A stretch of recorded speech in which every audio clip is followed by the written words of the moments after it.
muling pinapahanga ng pinakamaangas sa Philippine boxing na si John Riel Casimero alias Cuadro alas ang kanyang mga tagahanga. Mula sa 11 buwan na pahinga, ginulantang ni Casimero ang buong Japan sa kanyang huling laban kontra sa Mexican na si Saul Sanchez sa harap mismo ni Naoya Inoue. Sa laban ng Hapon na si Naoya Inoue kontra sa Mexican na si Luis Neri, unang beses natikman ni Inoue ang pagbagsak sa lona mula sa isang suntok ni Neri. Bagamat na ipanalo pa rin ni Inoue ang laban sa pamamagitan ng knockout, marami pa rin sa mga Pinoy boxing fans ang napaisip, paano kaya kung kamao ni Cuadro alas John Riel Casimero ang tumama sa mukha ni Inoue?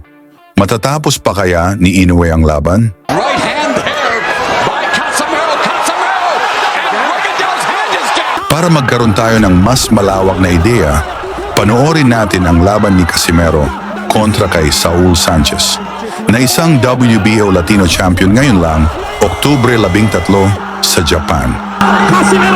Si Sanchez ay binansagang The Beast dahil sa tulis at lakas ng kanyang mga suntok, at dala niya ang record na 21 panalo, 3 talo at 12 knockouts.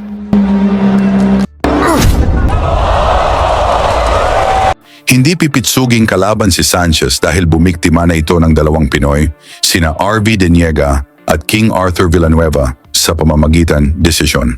At tinawag pa nitong walang disiplina at unprofessional si Casimero dahil hindi nakuha ni Alas ang tamang timbang.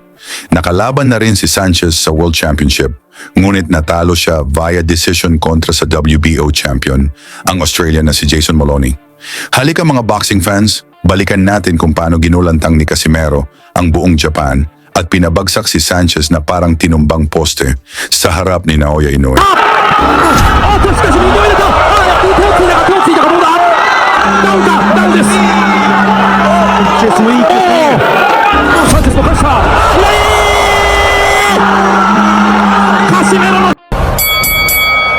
Sa umpisa ng laban, sumugod na kaagad si Casimero na gustong tapusin ng maaga ang laban. 10回戦が始まりました。まずは第1ラウンド、カシメロのコンディションも心配されるんですけれども、いきなりいった。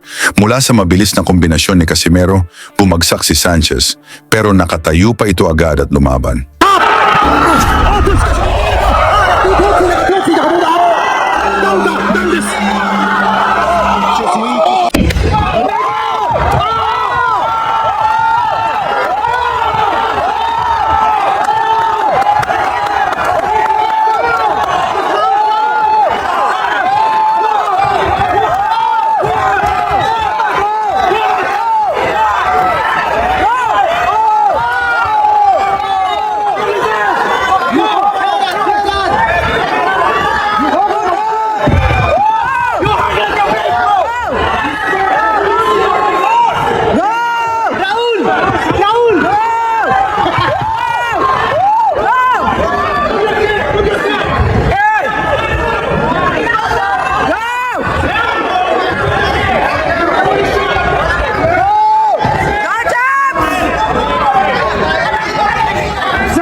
Mula sa kaliwa ni Alas, muling bumagsak si Sanchez na parang tinumbang poste, ngunit nalampasan pa nito ang bilang ng referee.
Dito na siya pinaulanan ng mga malalakas na suntok ni Casimero hanggang sa inawat na ng referee ang laban.